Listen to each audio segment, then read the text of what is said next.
Tawag ang Ginoo kanato, nagtawag siya kay kabaluman siya ug asa gud ang ato ang bagay or kapasidad para ni ana sa usa ka misyon. Pero sa iyang pagtawag sa matag usa kanato, usahay di nato na masabtan in the beginning. Pero at the end of time, sa diha nga mapulfill na nimo or naana ka sa mismong pagtawag, you would come to realize nga kini ay tawag sa Ginoo kanato. Ang atong ebanghelyo karon mao kini ang mga panahon nga si Jesus, when He called His disciples, iya usa nga gidiscern pag-ayo. Iya usa nga giampo ngadto sa Dios samahan nga diha siyang pagtawag sa maong mga tawo magsubay gayud kini sa kabubuton sa Dios. So, the fact ba nga magampo ang Ginoo para sa iyang mamahimong mga apostoles, usa ka butang ato po ng kuwaan, no? O paghinuklog sa atong kinabuhi. That when we decide something in us, o for us, ato man gyud na siyang i-discern. Ato man na nga iampo ngadto sa Ginoo, nga diya sa maong atong choice, dili kita mapakyas. Because we believe nga kung kita mo ampo sa Ginoo sa kada desisyon, sa kada butang nga atong pilion, mag-uban man gyud ang Ginoo kanato. Di ba most common of us, moingon magyud kita mag-ampo ta sa simbahan, mudag ko ta, aron lamang nga kana nga maong desisyon mapulfill. Pero it does not mean mapulfill tungod kay ikaw, tungod ni duol ka sa Ginoo, tungod kay ato mang gihalad sa Ginoo, nga kining tanan magmalampuson tungod kay nakikipag-cooperate ka man sa iyahon. So sa laktod nga pagkasulti, diya sa atong panaw sa kinabuhi, sama ni Jesus. Sa diha nagpili siya, giampuan niya ang tanan. That His choice magbungahon, that His choice will be effective nganha sa maong panon kung asa niya kini ibutang. Usa ka butang pun nga atong tan-awon nga sa pagpili of the characteristic of the future diha sa trabaho sa Ginoo. Unsa man na? Nagpili siya dili sa mga high class or high end nga mga villages.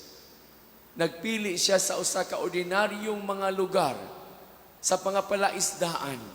Ug ang iyang gipanguha ang mga mangingisda, mga ordinaryong tawo. Walay social advantage, walay taas nga edukasyon, walay mga butang o mga kilala sa sosyedad o sa lipunan.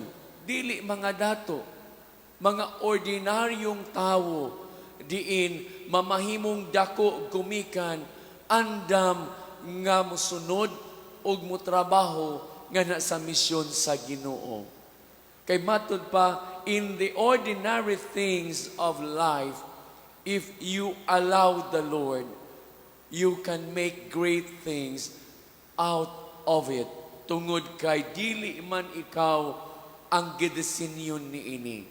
Ang Dios ang nagtawag kanimo, ang Dios ang nakaila kanimo, ang Dios na sayod sa atong mga potentials kung unsa ang atong mamahimo.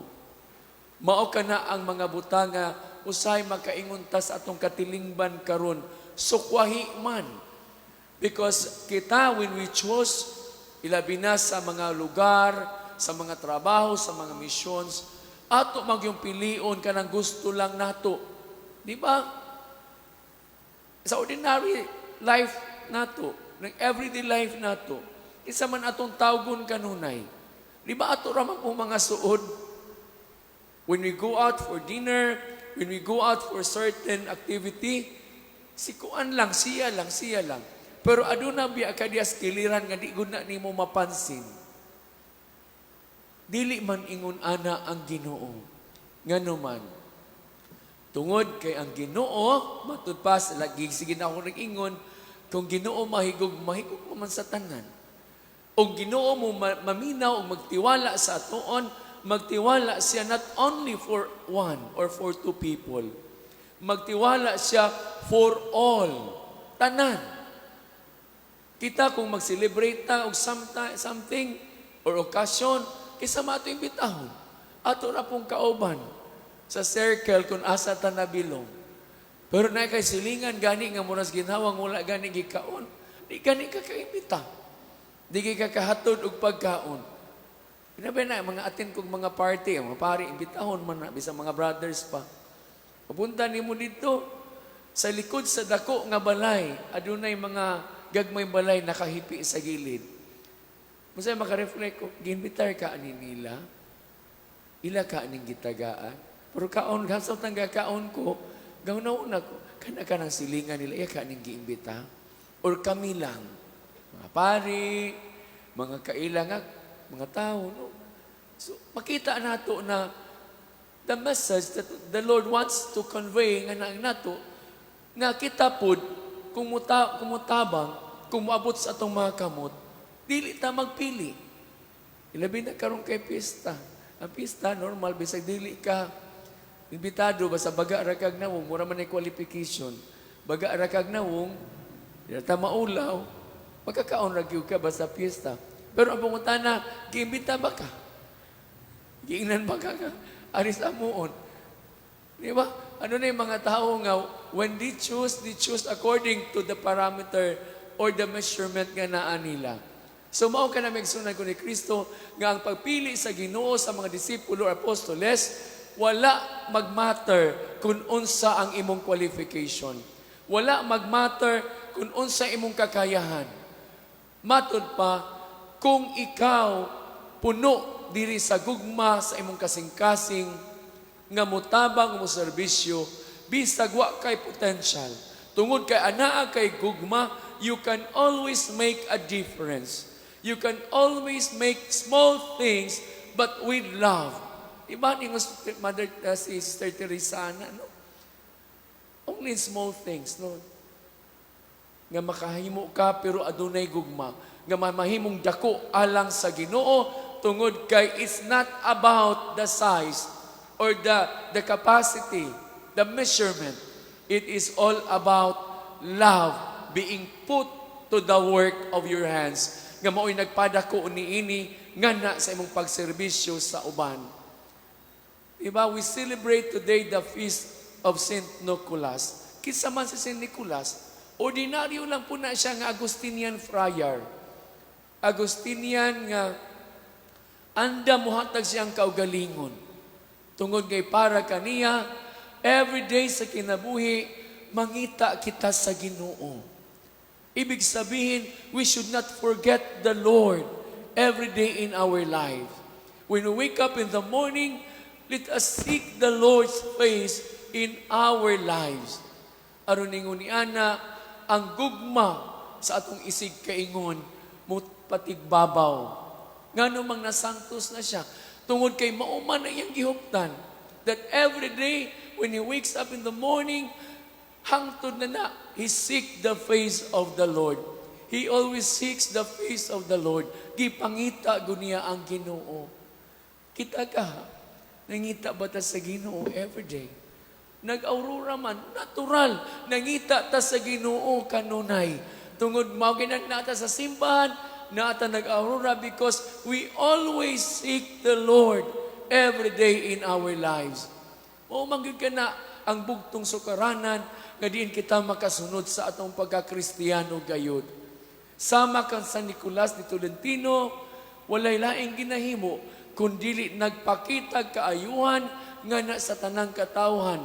Aron ningon ni ana sa iyang kaordinaryo nga friar, nakatandog siya sa daghang kinabuhi sa iyang katilingban.